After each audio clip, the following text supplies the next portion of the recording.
Boom! Welcome to 2 tons of motherfucking fun. Peace and love. Peace and love. Hey guys. And we have joining us tonight Matt Stanko. That's correct, right, Stanko? That's correct. He is the, I don't have my Facebook crashed on me for some crazy reason, it won't let me in. The communications director for CAVR. That's right. Oh, pulled that one out of my ass. Got that one Look right. at that. Look at you go. Right? Pretty good. And we had some shit go down the last couple of days. That impacts all of us. Me as a vendor, Jeff as a consumer, everyone in the audience. If you're a vendor of any kind, I mean, there's some. I was saying it today. The winds of change are in the air in Canada. Yes, but is the breeze blowing that strongly? Or I don't know, man. Is it just a gust? When you're standing in a forest and you smell smoke, you get a little worried.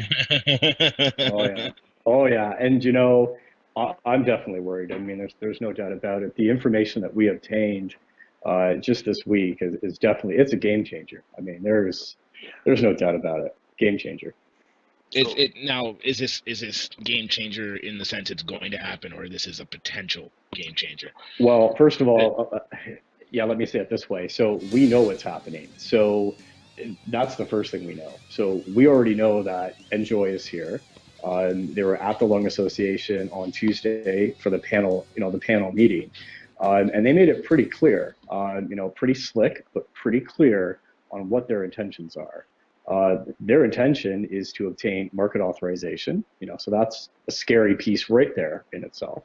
And they're having conversations with Health Canada. So think about it. So think about it this way: as a vendor, so all the vendors on the call that we know of, Health Canada doesn't talk to you. The only thing they do is send you the letters and all that other stuff.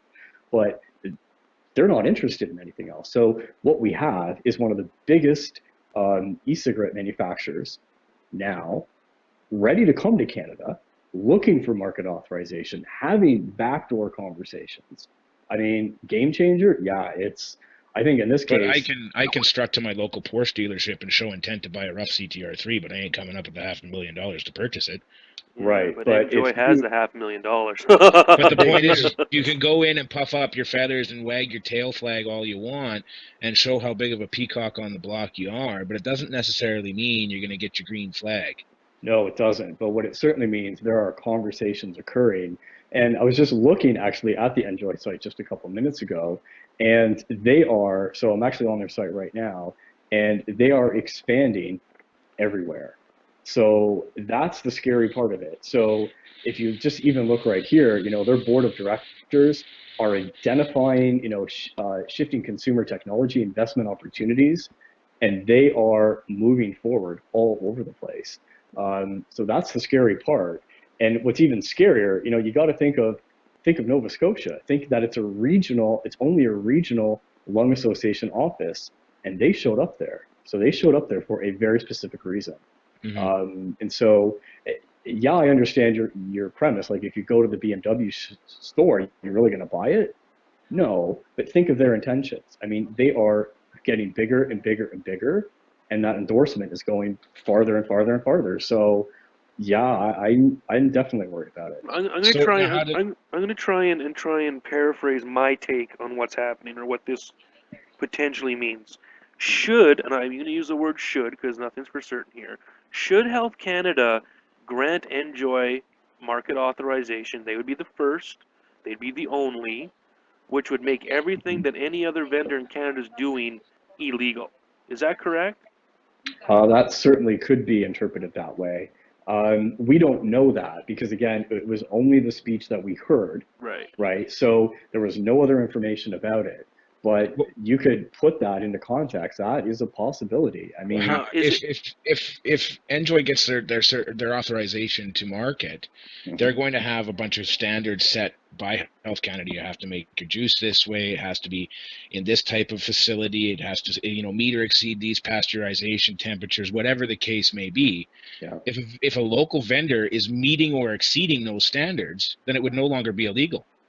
Well, but think about it this way, though. I mean, we don't know that because Remember what the current standard is right now. But you can't make murder legal for one guy and illegal for another guy. No, but product authorization changes that, which is what they're going to say is they have obtained this market authorization for the product, and the rest of you have not done that.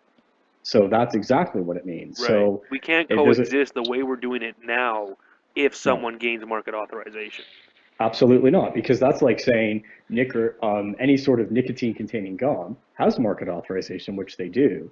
That does, and then a new manufacturer comes out and they don't have that. Well, that's not going to work. That's not going to be on the store shelves. I know that Kavar and ECTA both, carry the same flag for different groups of people. With Absolutely. The whole, it's not a quit smoking device, though a side effect of switching it is that you could possibly stop buying cigarettes, and we can debate that in a second. And, we want to follow CCR 2001 for our labeling and all that stuff. Is there not, this is my ignorance of not being a, shut up, Zio. I didn't say you were a smoker. Is it fair to say that you could have this NJoy who does have health claims and they need market authorization, but us little guys who aren't making health claims still fall in the same umbrella we're in right now? Is that I doubt it, because what's going to happen is once they obtain that, this is going to be about a monopoly, right? There is a reason in the U.S. that Lorillard purchased Blue, and Reynolds America has created, their new whatever line they just created recently. I think it's called Voos or something. At the end of the day, there's a reason they're doing that. It's to monopolize the market. So that's the first thing you need to be scared about. Now, back to the legal issue, it's up in the air. I mean, we really don't know that. But I think if you put the standard to the test on what is probably going to happen, in most cases it would. I mean, I just can't see it being any other way, because how is it that a company has market authorization, has spent the millions of dollars and the time and invested, and by the way, there was an update on the piece that I saw about how much money they are investing, so that's scary. So they have the money, so they're going to be the monopoly. So how are you going to be able to do that legally? Because what's going to happen? It's scary. When we say the words legally, and this is something that I will always stick to my guns. If it happens, those who are in the know will be in the know, and those who are not are, well, unfortunately not going to be in the know. It's not going to stop people from ordering flavors and bringing in nicotine from outside sources and still doing what we do every day. And they can't. That's like saying that marijuana is illegal, so why are people still doing it? Right, and they can't stop us. They can't make the sale of steel tubes illegal, or aluminum boxes with electronics in it illegal. It may have a bong. You can buy a bong in any 7-Eleven, and we all know it's a bong, but it's not being sold as a bong, so it's okay. Right. Well, it's the same issue now in Alberta with shisha bars, right? The only reason that has been allowed, just like it is in Toronto, same thing, is under the Tobacco Control Act. It's clear what tobacco products are and what are not, which are why it's coexisting. But if you look in Alberta, which is one area, why do you think it's been banned? Because that loophole has been shut down. Someone said this loophole needs to go away because we're sending the wrong message, right? Same thing. You have one product that is totally banned from use indoors, but shisha is totally allowed. It's only allowed because the law is very specific on tobacco. This issue is the same thing. They're going to get market authorization, or if they do, which now they are going to be the only ones that have that, and other people can apply for it, but it's just the reality of how it is today. So what do you think is going to happen to the vendors? The 400 or 500, how many there are in Canada, how are you going to deal with that issue? Because what you're going to have is one product fully legal, and now one product is, well, where we are today. What are we talking? What's the cost associated with getting a market authorization? To be totally tens of millions of dollars, or is it a couple of bucks? Is it a couple of bucks to fill out a piece of paper and mail it in? Absolutely no way. If that was the case, if that truly was the case, probably the majority of vendors would do that to stop the harassment, right? You would just do it. The reality is it's not like that. But if NJoy opens the door by getting market authorization on their product, will that reduce the cost for River City Vapes to go out and get authorization on theirs? No way. I mean, there's no way that would be possible. Like, I'm not familiar with that whole piece of that, but it's pretty obvious that it's probably in the millions and millions of dollars to do so. Because look how drugs are marketed. right? It takes years of huge clinical research studies to get that. Then they have to apply for these licenses to get it on the market. It's a huge amount of money, especially the clinical trials, which each person is paid to do it in bioequivalent studies. So you can be rest assured it's not just a small, easy process, because think of the vendors on this call. You would just do it. I mean, you would just automatically go through the process like anything else. Nope. So like I getting our can't. GST number. If it was just a form, we all would have done it. You all would have done it. And then what that would have done is says, wow, well, we're all in compliance now. So Health Canada disappeared. Okay, Is that there's a good question in one of the chat rooms.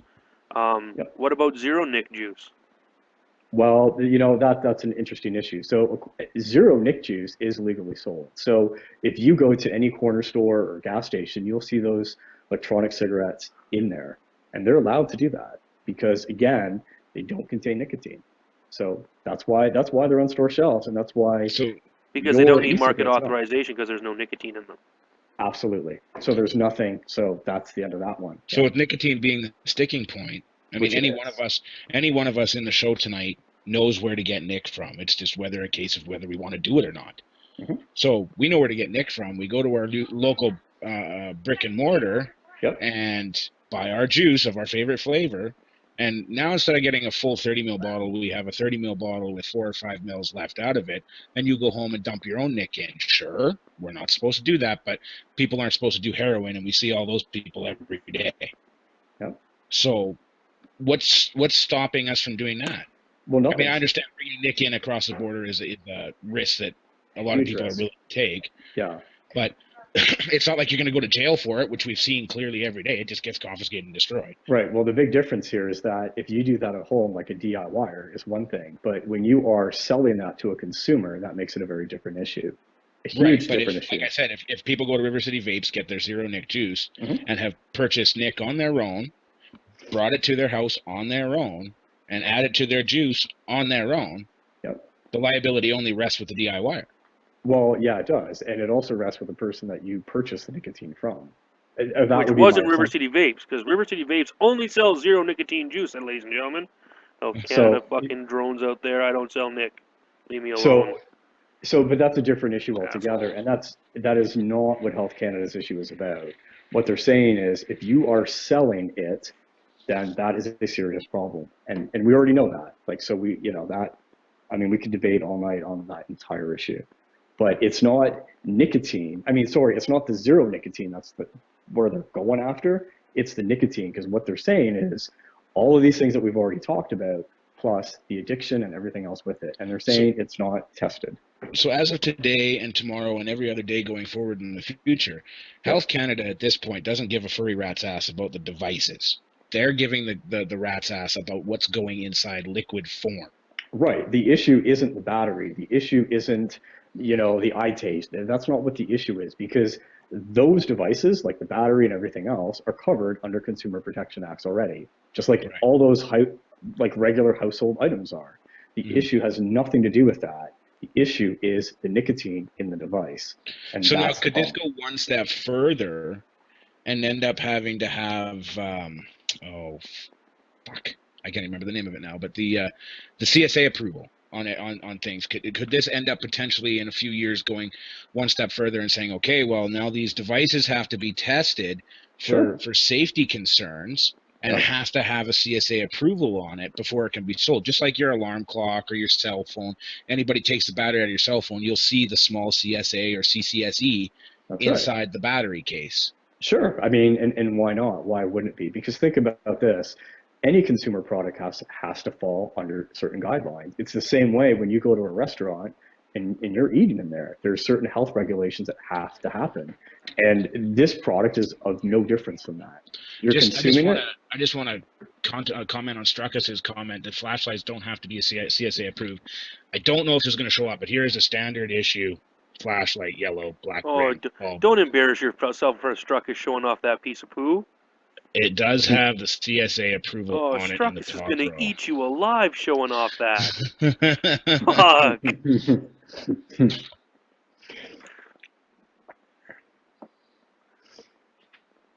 Some do. I have 20 that don't, Struck. I'm sure you could get them that don't, but I'm just, by saying that flashlights don't have to be CSA approved, I'm sure that there is no law saying that they don't have to be, or that there is a law saying that, well, it doesn't have to be because it's not really a hazard. But I'm saying that anything potentially could end up having to go through that CCSE or CSA approval process to be sold. Sure. Well, but you got to remember too, every product sold has to meet certain consumer safety standards. So whether it's, the CSA or not is irrelevant. It has to meet certain safety requirements. And so the bigger issue though, the concern isn't relating to batteries because those batteries are already covered under certain legislation and from a provincial standpoint, right? So even batteries we're getting from foreign countries? Well, that's a different issue altogether though, but that's not the Health Canada issue. I mean, you can go anywhere and get batteries on eBay, whether they're tested or not, it is a different question, right? But that is certainly not what the issue is right now, and never has been. So no one's ever said, you know what, that battery is a problem. We've heard about that in the U.S. though. We've heard of exploding batteries and all this other nonsense. Well, but that's from with their huge population, there's bound to be a few people that want to test Darwin's theory. But we were talking earlier, Matt, and I said that instead of going the route that seems to be turning up in the media day after day after day about getting a medically or a Health Canada authorization for sale because it's making a health claim, why is it that we're not trying to turn that spotlight in the media, the same media that's painting that picture, by saying no, it's not making any health claims. We're not doing this. This is just a hobby, no different than RC planes or RC cars or building models or, hunting or shooting or whatever. Well, there's many reasons. So you got to look at the bigger picture from public health. So public health's concern technically isn't you or I or vapors. It is the public at large. So their concern is, yeah, we hear what you're saying, that you're transitioning and all this great stuff. But our concern is addicting new customers. That's one of their concerns. It hasn't panned out, but it's out there. I hear it every day.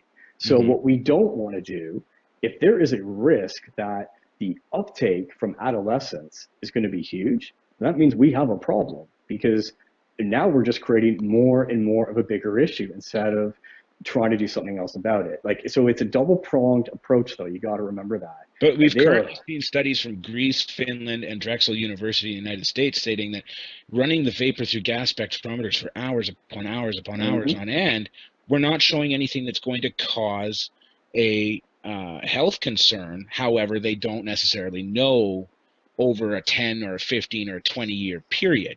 What's the big hubbub about? If we're having very well-known medical universities saying this isn't a health concern. I don't advocate, nor do I ever want to see somebody under the age of minority vaping, smoking, or anything else. But as a fully grown-ass adult that's able to vote and have a voice, it's my choice to get addicted to whatever I want. Right, but they're not speaking about you though. This is where the public concern is. They're not speaking about vapors that have made the choice to move over. They're thinking about, the kids, the adolescents, that if they're going to use that device and now become addicted, do we have a problem? Have we created a bigger problem? So what about kids buying these zero nic at Save-On? The zero nic fake cigarettes, I'm sure they can't be sold because it falls under that 18 and older. I'm sure. But let's say, is Health Canada saying these zero nic ones are just as dangerous then? Because that's going back on what they're saying before. What? I'm gonna switch it from being focused on Health Canada, and say that even like the WHO, the health organizations around the world, know they fucked up with cigarettes 50 years ago, right? They fucked up huge, right? It's the one of the biggest killers in the worldwide. So the last thing they're going to do is fucking willy-nilly dance through the fucking lilies and say, come on in, vapors, we welcome you with open arms.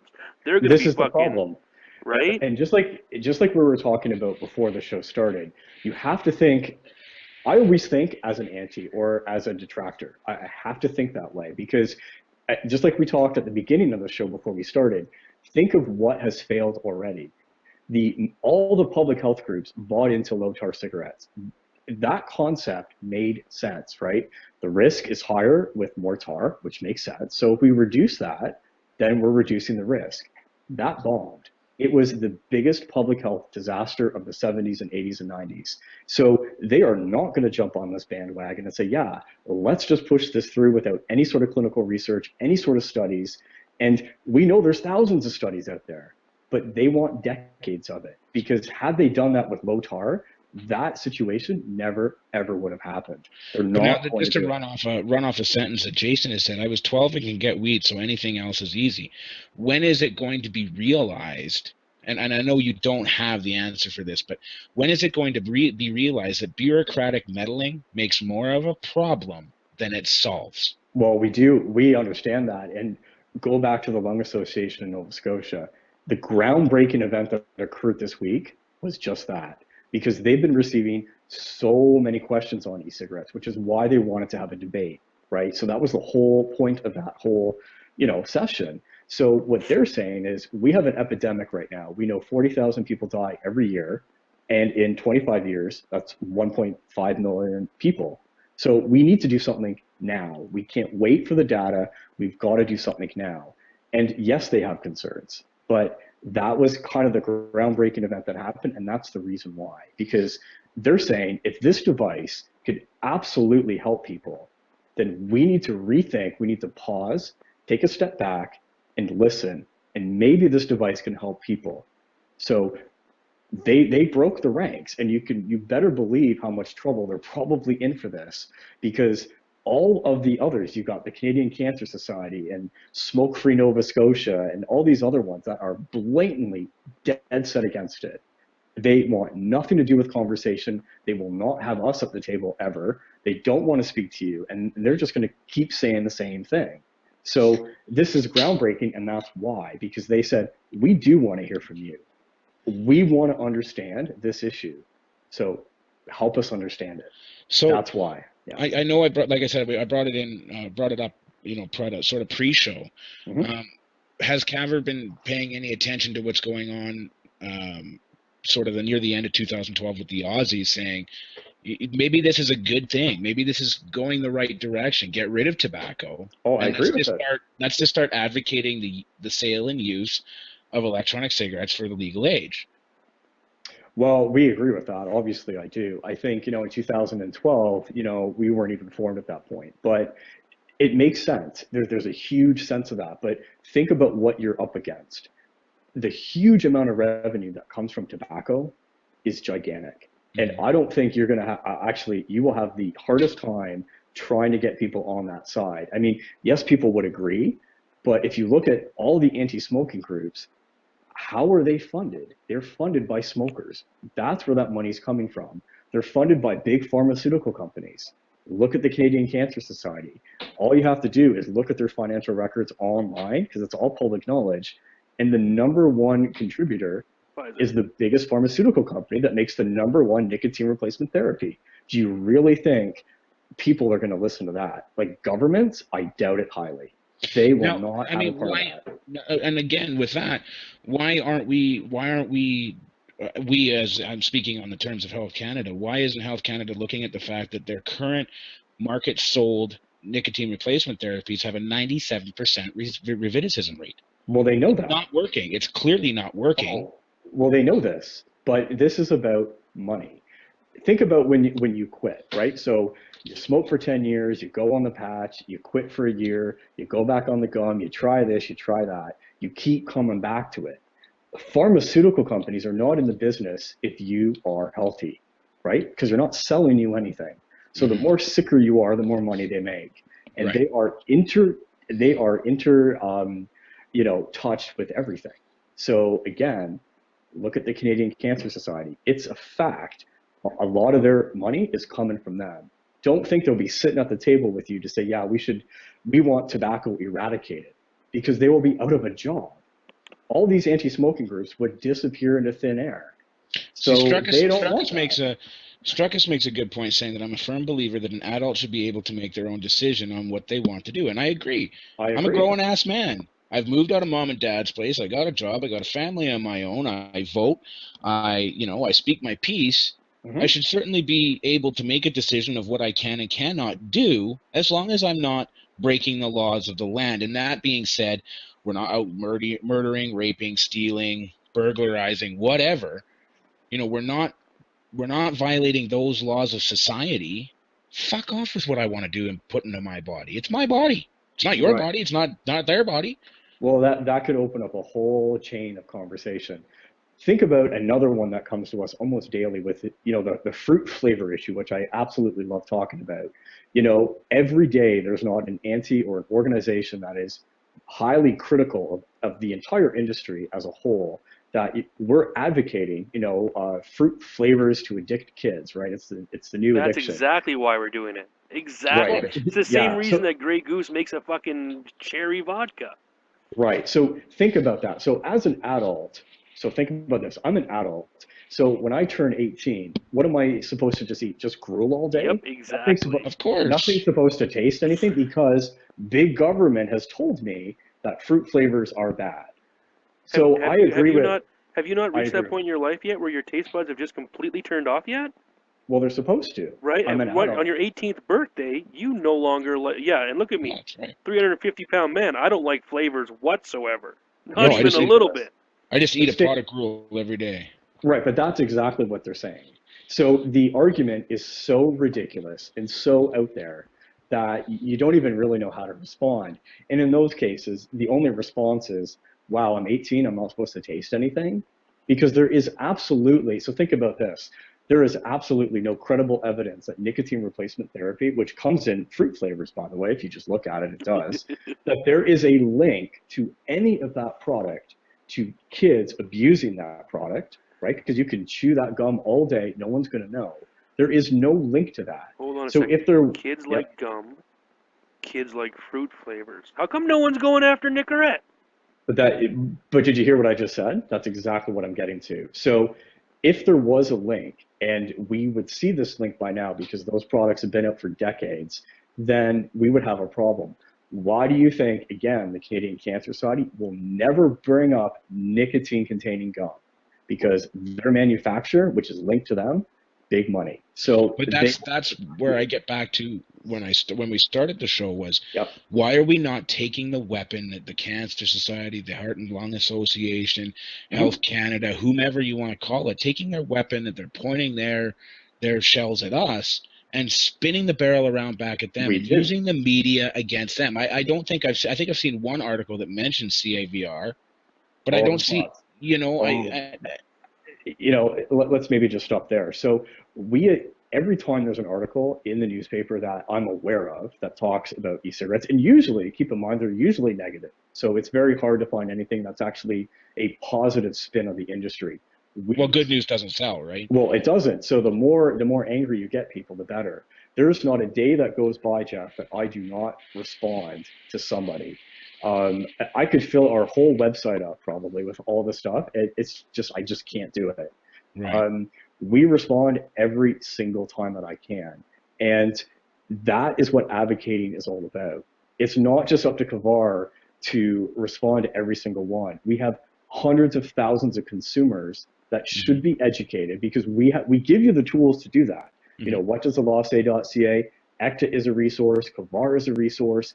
That information's there. So I don't want to say I take offense to that, but it's not just up to me. If we had every single consumer responding with factual information, do you think we would be in this situation today? These antis, by the way, I'll throw this in here. Not one of them, not one, showed up at that event on Wednesday. Not one. They were scheduled to show up, but they hightailed it out of there.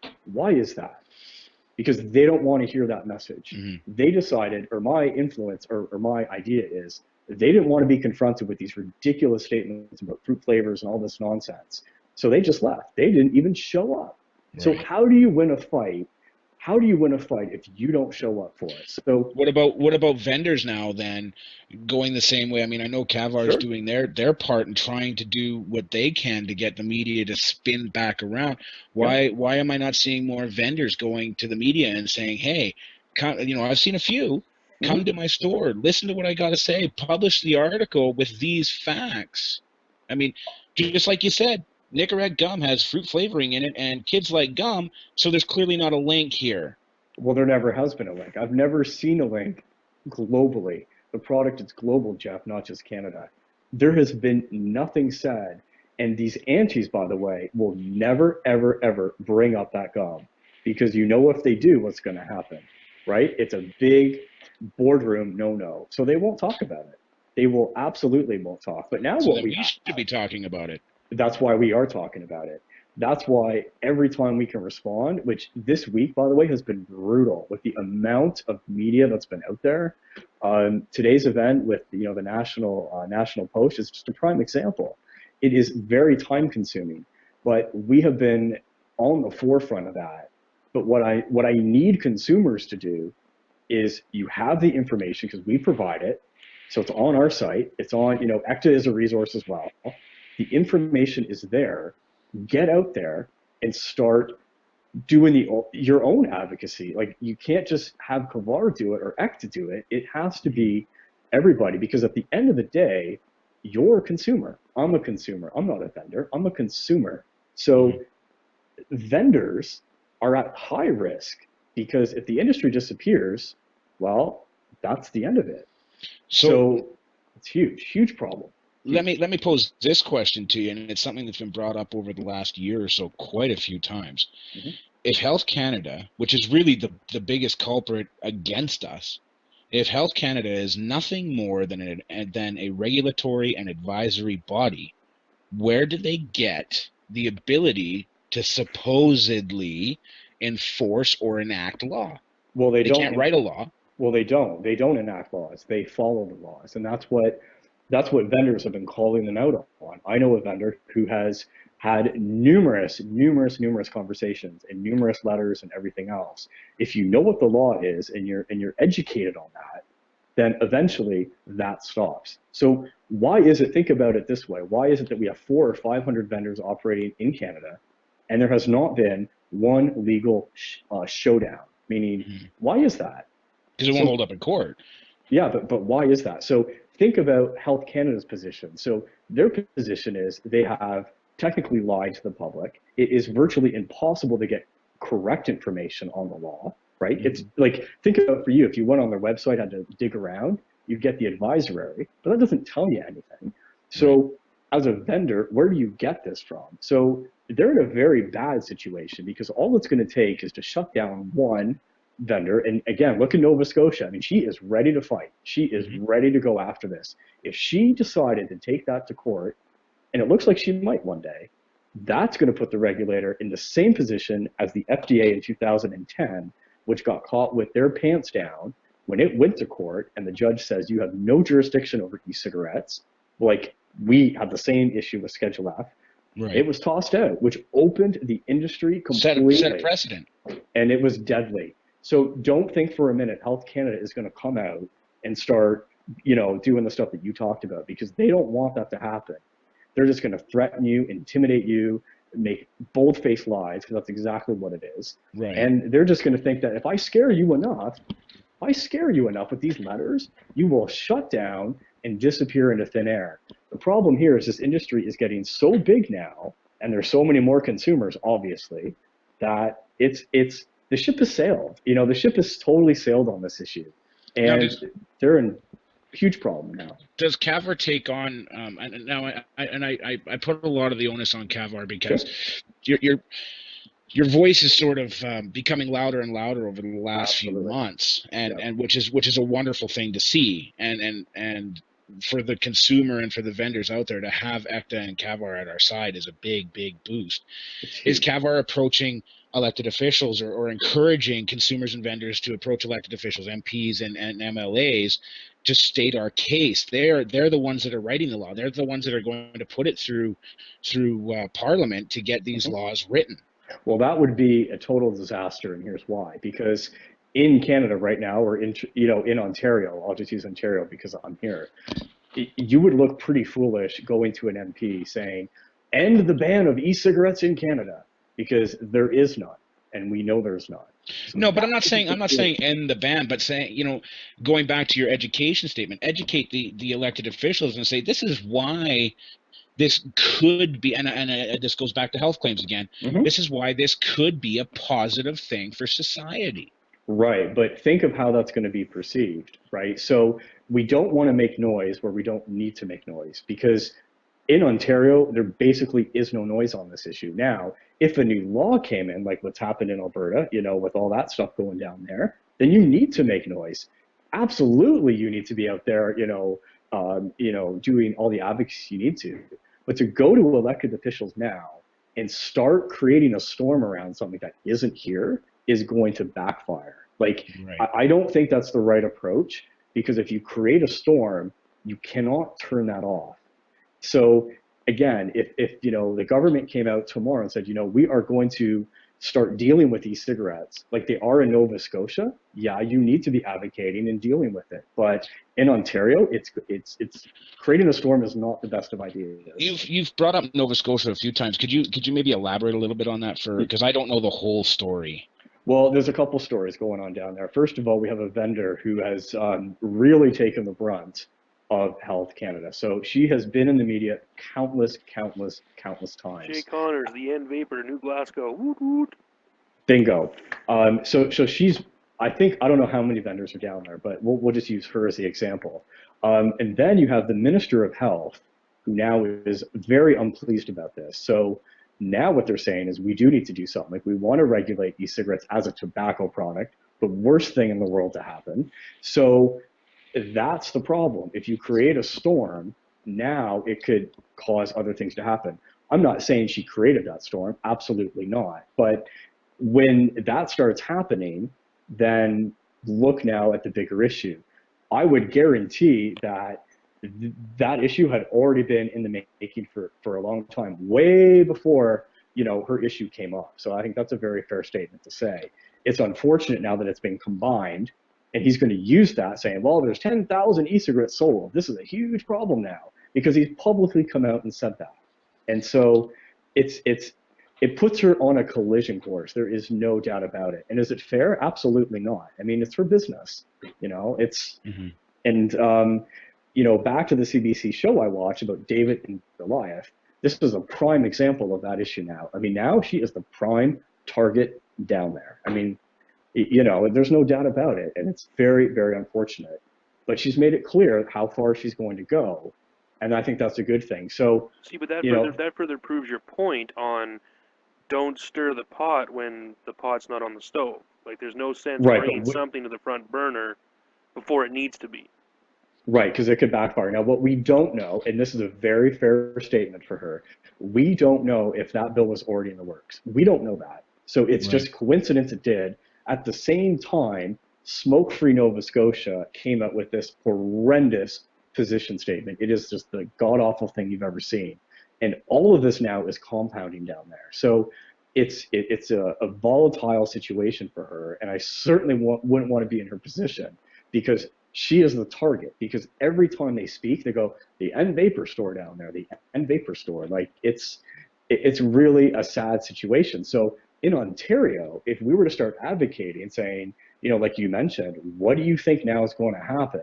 The Minister of Health is going to get wind of that saying, okay, we got a problem here. And they know they have a problem. They just want it to disappear and vapors just to disappear out of thin air. That's what they want. Right. So be very careful about creating noise where you don't need it. And now she has all this noise because they came out with this proposed bill, which I truly think was doctored way before her issue came. It's just coincidence now that she's, has these challenges down there, and now she's gonna have to fight tooth and nail for this. So it's very, very sad. And and then the Lung Association this week came out with their, their panel. So it's a hot topic down there. It is an ugly situation. What is CAVAR's and ECTA's stance on the cease and desist letters that are being sent out? What is the suggestion from those two groups on how to deal with that? Well, here's my honest suggestion. So when those letters occur, you need to respond to those immediately. Those are not letters you want to just toss in the garbage or forget about, thinking, well, there is no ban in Canada and I'll just throw it out. That is the worst thing you can do. As I said before at the start of the show, if you don't show up for the fight, how are you going to win it? Right. So you need to deal with that letter. There's a lot of resources on how to do it. For ECTA's position, I can't speak to that because I'm not with ECTA. But from a Kavar standpoint, we're consumer only, so I can't really comment on that. But what I can comment on, if you don't Well, show in up for the reality, fight, though, a consumer could very well get a notification from Health Canada if it's becoming an issue. Like, for instance, in the workplace, they're using it in the workplace. WCB gets wind of it. That it's sort of, granted, it's a big snowball and it's going to take a long time to roll that direction. But really, in the grand scheme of things, Kavar could very well be involved with that because a consumer could end up getting a notification, maybe not a cease and desist, but a notification from Health Canada in the end anyway. No, I guess I would disagree with that because Health Canada deals with the regulatory piece. They're not interested whether you, the consumer, are using the product. If you look at the advisory message, it does not say it is illegal to use that product. What it says is that market authorization is needed to import, sell, or distribute the product. Okay. They're not talking about you or me as a consumer. Think about this. Travel from Canada to the US through customs or whatever at the airport, if it was illegal, they would seize it right then and there, like they do for a whole host of other prescription drugs. The reality is they don't do that. Or medicinal and drugs. the majority, absolutely, but the majority of airlines have policies on e-cigarettes and they post it online. So if it was illegal, trust me, that would not be there. And they have no interest in the consumer. If That's it was illegal, not do you what they're think we'd talking. be stealth vaping on planes? I'd be like, I'm gonna stealth vape this bong. Yeah, think of the reality, right? So they're not interested in consumers. And if you look at the advisory, it's talking about something completely different. I don't have it up in front of me, but it's perfectly clear on sellers and advertising.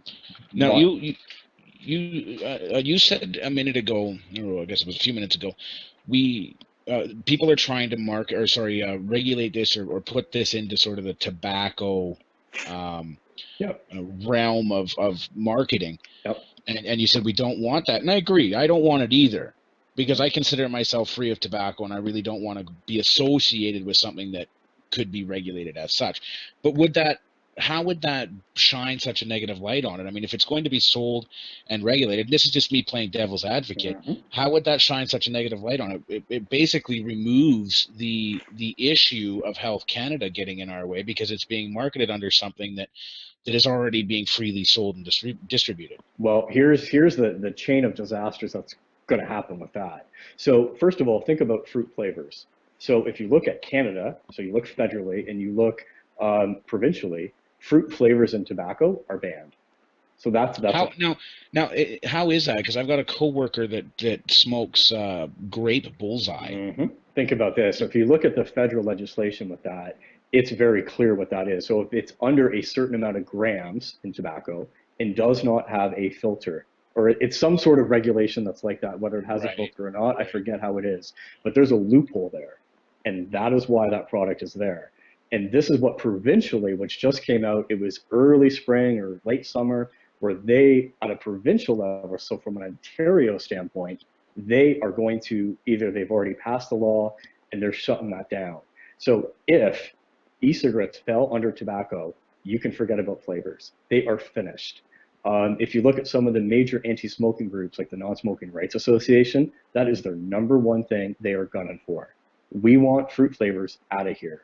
If you look at so if we remove fruit flavors, is that going to include cinnamon buns or Mama's apple pie, or I guess apples are fruit, Mama's, I don't know, Parmesan chicken? No, but what it's going to do, it's going to say e-cigarettes fall under tobacco control. Did you say Mama's Parmesan chicken, dude? Yeah. Okay, just checking. So think about it this way. So now it falls under tobacco control, which now will mean your fruit flavors are finished. Just like I said, they're gone because under the act, they are banned. So you're going to have things like menthol and winter fresh. That's a disaster. The majority of people that vape, the reason they transitioned, that's the success piece. Yeah. That's the number one success piece. It has nothing to do with the device. It has nothing to do with anything else. It's the taste. You take that away, it's finished. Then you look at the bigger issue. So under tobacco control, like I mentioned, over things like vapor lounges. Now you're going to have that included. So that means anywhere smoking is banned, you can forget e-cigarettes too. They're included. We're already seeing that happen now. New York City, Chicago. Yeah, that's right. I believe Halifax or the province of Nova Scotia was, I guess, Well, which they're kind eyeing of brings in that eyeing conversation we were having was to try and ban it too. So you don't want that. So the last thing you want is this device to be deemed a tobacco product. That is the last thing you want. Then you got to look at sales. So how are sales done now? They're done online, the majority of them. Well, think about how tobacco is sold. It is behind closed cabinet doors, right? Mm-hmm. You can't see anything. That's what you're going to be. That's what you're going to have. So now you have a product that has the ability to save millions of lives. Right. You've stripped away the fruit flavor because it is concisely banned federally and provincially. It's finished. What do you have now? Why would you use that product? You wouldn't. Right. It's a failure. Yeah. Let me clarify. I don't think in any way, shape, or form they should be associated with tobacco or any tobacco control. Again, I was just playing devil's advocate. It's disaster. Yeah.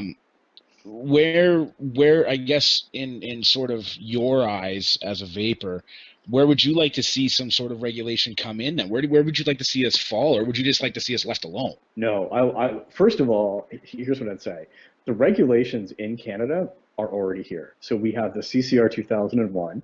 That's the e-liquid issue. We already have that regulation. The only challenge is it's not being enforced from Health Canada, and Health Canada seems to think silence is the best issue. We have the exemption under Schedule F, Section D, as it stands currently. So that issue is taken care of. Do we need regulation on the product? Absolutely. You know, it's very difficult to get into a discussion with an ANSI when they say, we don't know what's in there.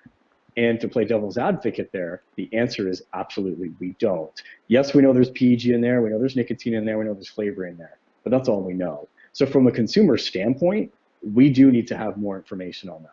So yes, I do think regulation is appropriate. And under those regulations, mandatory testing should be happening. Mm-hmm. Again, Health Canada is not enforcing anything. So yeah, I do see that. Now, if you look at advertising, well, advertising in Canada is really interesting because in the US, you see ads for Blue, you see ads for Booze, you see all this stuff. Canada, I think, you know, you don't see it for many reasons because there's this big scare piece out there. But keep in mind, federally, it's a protected right that happened with the Supreme Court when RJR McDonald got into a legal battle with Canada over banning of advertising. It is legal. So it's a very defined legal area, which means only bars and only areas that have 85% of adults, you know, congregating in. But it is legal. So these are the opportunities we need to take care of, because think of how many people are listening to this show. They know about vaping. But the 6 million smokers that haven't switched, they don't know, and they're scared because they hear all this nonsense all day. Mm-hmm. There's a huge amount of opportunity. Advertising is only one piece of it. We need to get there, and so that's, I do see regulation. I see a lot of regulation. I mean, would you like to see it regulated perhaps under more food type regulating, or again, continue down that pharmaceutical sort of line? No, pharmaceutical is a disaster. If you have this device marketed as a medicine, which it's clearly not, it's not defined as one, mm-hmm. then what you're going to end up with is a huge, huge problem. Do you really think you're going to get a prescription? Because that's what it's going to entail. All of these vendors, like, again, 400, 500, I have no idea. All of them would disappear. All of them would be gone, because now it would have to be in a clinical facility being made. Total disaster. You look at the UK, that's exactly what's happened. That is exactly what's happened there. You don't want a medicine attached to this. Didn't the European Union or the courts of the European Union overturn that? I haven't been really following that because there's been so much going on in Canada recently, but that's what I understand. But that was the proposed. The proposal was, we don't know what to do with this. We know it's not tobacco. That's the wrong route. So if it's a medicine, it makes sense. But what it's going to do is remove everything. And you're going to have the nicotine inhaler, which is on the market, by the way. Mm-hmm. That's what you're going to have. Acid, I might add. It's awful. So if that's what you want, that's what you're going to get. And we know that those products are horrible. We know that. I mean, that's why everyone vapes. I mean, it's obvious. So that is the worst thing you want. Right. Those two things would be a disaster. So we've been given, think about it this way. We've been given Schedule F as a gift, because we have. It was never designed for e-cigarettes. It's designed for the inhaler, but we've Right. given it. So it's a great tool, but it's only the meat. It's not the potatoes. You need both pieces to go together. What stops Health Canada from altering that at the time of, which I believe was December 21st, that they had free reign to alter the wording of that, That's right. was what stops them from saying, what their current wording is and then adding an asterisk excluding electronic cigarettes? Well, that has to go through a whole bunch of parliamentary changes, right? You just can't go and change that, which is why they don't. Which is why the reason it's in there is for the pharmaceutical companies when they're doing, their nicotine mist or whatever, so they don't have to keep rewording things. But you better believe someone's probably on that, and they probably want to do some sort of changes. But that's a lot of work to get changed. There's a reason it's there, right? So it doesn't have to be rewritten and rewritten and rewritten. Right. As I said, the ship has sailed on this. It is so big now, it's not like it was in 2008. And so where the regulator messed up is right around there, right? Because in Australia, I think it's a city or whatever called Victoria. They have outright banned e-cigarettes, and the wording is crystal clear. So the ship sailed on this. Like it's long gone, and now you have a huge, huge problem. And think about this: a year ago today, nobody talked about e-cigarettes in the media. Right. Nobody even knew about it except for vapors. But why is it now every single day? There's virtually every day, yeah. Every day now, and they are just, and even for me, so from a Kavar standpoint, this is the second show this week. I had an interview on Tuesday. It's just nonstop now. It is that's how big it's getting because reporters are onto it now. They want to know about this story. It's a huge issue. It's gigantic, and there's more vapors, right? I mean, think of how many people have moved to this product in the last 2 years. So think about a sales perspective from a vendor, which obviously we can't talk about on the show, but I'm sure those margins have gone up. There's no doubt about it. I mean, it's a no-brainer. Now, with that though, I mean, it goes back to regulation and back to my question of where would Kavar ultimately like to see us placed? Well, Right what I where want we to see. already are. Well, that's not true because the way we are today is creating a whole host of problems. It's creating problems for consumers because they're scared, right? Because they're hearing it's illegal, so I'm not doing it. It's put vendors in a horrible situation. It's put everyone. I want to see the rules that are already in place applied. Now, playing devil's advocate there, that does mean, a certain percentage of vendors won't be here anymore. We know that. But at the end of the day, the best of the best will survive, providing the best product to consumers with the regulations in place. It's just like the restaurant industry went through the same change 10 years ago when DineSafe came out, right? You either shape up or you're out. It's as simple as that. The regulations are already here. There's nothing we need to do besides have an age restriction. That's what I meant about keep things the way they are. Not keep things the way they are, but enforce the shit that we already have.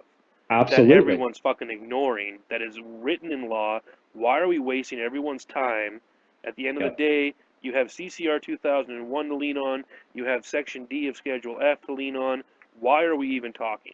Right? Well, I can tell you why we're talking. Well, no, I know, but that's your stance. It's money. It's $1 billion a year is why we're sitting here talking about it. Yeah, because what we do have is we have non-compliance, and we have health groups that are all over that. I had a horrific conversation about 6 months ago. The Canadian Cancer Society came up with a study. They had tested, e-liquid or these cigarettes or whatever, and they were just all over it. So it was the new press for the day that said, wow, we tested 21 e-cigarette cartridges and none of them conformed to a standard. They went everywhere with that. And that's what they eat up, right? They just look for that stuff all day. So again, a lot of this stuff was already prepackaged, e-cigarettes and stuff like that. So, I mean, don't look too much into it or play too much about it, but it just showed that there's a problem. And we know there's a problem. I admit there's a problem. I admit that we have, labeling problems and all sorts of stuff, but that's not where Kavar comes in. Kavar comes in to say, as a consumer, what standard should you be looking for? Because at the end of the day, and the vendors that are just on this call right now, the consumers are the customer, right? Without them, you don't have a business. So it helps put more pressure saying, get your labels correct, get everything under control so that this industry can be credible. That is what we're trying to do, right? I can't say, well, you need to, buy your e-liquid at this vendor or this vendor. We can't get into that, but that's where the advocacy really comes in, right? Because that's the big point. Let me ask you this, and I think everybody here knows the answer to this. If this wasn't $1 billion a year plus industry, and it's growing every day, if this was say $1 million a year, would we have any of the troubles that we're having now? Of course not. You didn't have those troubles in 2008.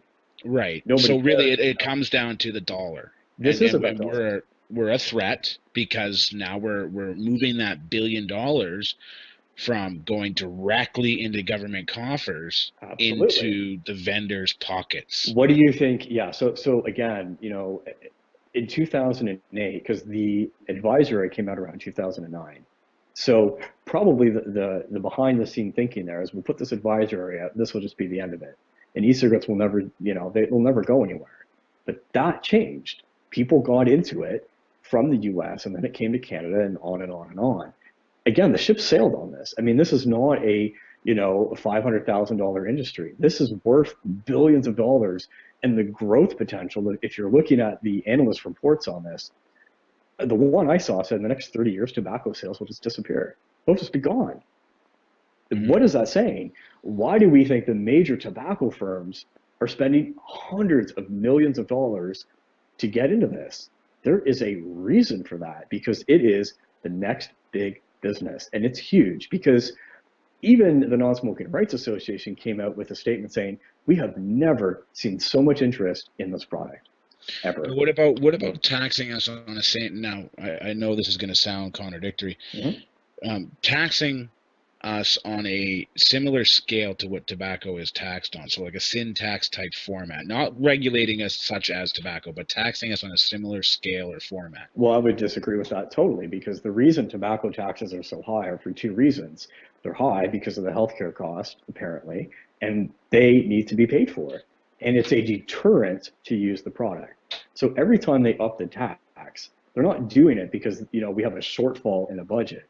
They're doing it for two reasons. You actually believe that sentence, that they raised the taxes not because there's a shortfall in the budget, but because mom and pop got sick last week? No, what I'm saying is that the amount of money to treat smokers is high. We know that. I mean, sure. Well, and we can kind of disagree probably on what that number is, but the deterrent, that's what the sin tax is for. That's why it's not a regular tax.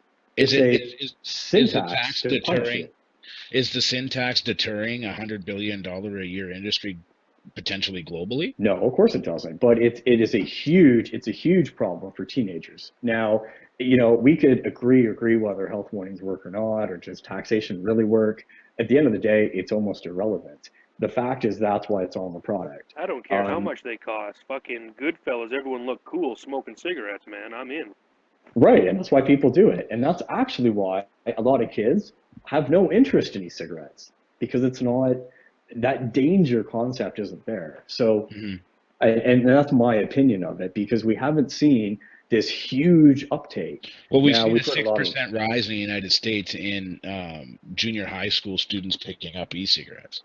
Granted, 6% over a population of 300 million isn't a lot. Right, but what does that account to? Yeah. Right. I mean, it still means that there is a rise in it. Well, right, and I would be mistaken to say that there is no rise, but at the end of the day, at the true end of the day, which product do we would rather have a kid experiment with? One that's going to kill you, or one that's at least going to be safer? I would say I would be highly subjective of that, because we have seen a lot of those reports, and even from a Kavar standpoint, I've looked at some of them. So what are the questions? Oh, what, you took one puff in the last 80 days? Does that mean that you're using the product? Because that's actually some of the questions. So I don't believe that number at all. Even if it's 3%, what is the smoking rate for that group? Right, huge. It's gigantic. So really, put it into comparison. Yeah, there's an interest. I don't read too much into it. I don't know. That would be my take. And the other part, and Stash just brought it up in chat, is that the number of percentage of kids that have tried e-cigarettes have also tried traditional tobacco. Exactly. Yeah, and he's absolutely dead on, because a lot of the studies that I've seen, that is exactly what it is. Because even for consumers, so let's switch back to adults, the majority, the high majority, are either former smokers, because I was a former smoker before I switched, or smokers. They are not new people, teenagers or adults who have never smoked using it. I mean, there's no conclusive evidence anywhere. There is absolutely almost none. So, I mean, I would put it based on that. So Chad's right. I mean, there's no question about it. No doubt. Wow. And that is how fast an hour goes in 2 Tons of Fun when you have a Yeah, spokesperson from Kavar. yeah, lots to talk about. Lots. We're Well, gonna we're gonna wrap this up because I have to work early in the morning. I can't do what I want to do on camera, so I want to turn off my camera. You know what I'm saying? Wink, wink, nudge, nudge, motherfuckers. you and your midget porn. Thank you for coming out, Matt. I think a Hey, bunch anytime. of people in both these rooms got a whole bunch of information that they might have caught on Sunday. Maybe they weren't there. Maybe they're just Yeah, first time tuning in. Make sure that, I mean, what Matt says is so, so true. And I say this in every show. Engage people. Talk to people. The more, and not just talk to them, oh yeah, I quit smoking, but inform them of the stance that we're taking as consumers, as vendors. It's a harm reduction. It's it's just a better way to get your nicotine without having, to die. Gone are the days of quit or die. So absolutely, everybody get absolutely. out there. If you're forced into a smoking pit, talk to the smokers. What are you vaping? Oh yeah, I'm fucking. Or what are you doing? I'm vaping. What's vaping? Well, engage them. It's a healthier alternative. I don't even think we can say that. Whatever. You know what I'm saying. Mm. It's Engage an Yeah. them. alternate It's alternative. an alternate alternative. And think about this in closing. This is really important. And I heard this the other day, someone brought it up, and they felt very strongly about it. So do I. The more you vape around, I won't say around people, but outside, the more visible it becomes, the better it's going to be. If you're vaping behind the barn because you're too scared, that works against you. It is a serious problem. So the more you're vaping on that outside patio, the more it's going to work for you. If you're a closet vapor, it is not the whole cause disappears. Like it's not a good thing. So And it's really really important that when you do engage, that you are informed, that you're not just talking out of your ass. Go read. I mean, it's a long Hmm. read. Go mm, read what does the law say.ca. Go check out mhm. Kavar's webpage. Go, I mean, like their Facebook page. There's lots of information, news stories, and rebuttals, and there's people. I mean, we're all of us in here. We're all enthusiasts. I mean, it's obvious. It's a Thursday night. We're sitting here watching, a bunch of guys talk about vaping. We're not the market that we need to engage, but engage them with the right information. CCR Mhm. 2001. You're labeling the section D of Schedule F and why this isn't illegal. I can't tell you how many times someone comes in. I thought this was illegal. Yes, everyone thinks it's illegal because the media, Mhm. like they tend to do, fuck the little guys. So I'm gonna Like wrap up today. here. You wanna have a closing statement there, Matt? I Um, do. Oh, sorry. I thought you meant me. no, it's okay. Education is the key, and you cannot rely. And I made this clear on Sunday. You cannot just rely on Kavar or ECTA to do that work. As consumers, there's thousands of you. Get educated. What does the law say? The best resource out there. Check our website. Check ECTA. Get engaged, because if you don't get engaged, the product you have might simply disappear. It's as simple as that. More educated, the more voices. It should not just be Kavar responding. There's thousands of us, thousands. Yeah, just make sure if you respond, that you respond with facts. Yes, and do not respond with vinegar. If you do that, your argument disappears. It is gone. It doesn't, no one will listen to vinegar, period. Facts and facts only. G Money? Well, I gotta say, Matt, pleasure, ultimate Yes. pleasure talking with you and picking your brain and playing the devil's advocate game. I live for that shit, and I really, really want to thank you for coming out, sitting down, and doing just that, educating us. And it really, I got to touch on the same thing. Get out there and educate. Don't hate, educate. Yeah. And buy a clone. And thank you again. That's right, and buy a clone. Yeah. And thank you, Matt. You really turned the light on for me too. So thank you. If you did it for me, I'm sure you did it for everybody else. It was a pleasure being here. I really enjoy this, and I love the conversation. The more people talk about it, the best. We will be doing this again. Absolutely. So on behalf of our guest, Matt, and our regular other ton of fun G-Money over there, we are going to say goodnight to everybody, and we will see you on Saturday on VapeStrong. We'll see you next Saturday here for probably a more lighthearted version of 2 Tons of Fun with some slaps and some giggles. But at the end of the day, this shit is more important than what mod came in the mail this week, which was a DNA 30 and a billet box. Anyway, on behalf of everyone, good night, make smart choices, and vape in public. We'll see you guys soon. Good night, guys. Good night, all.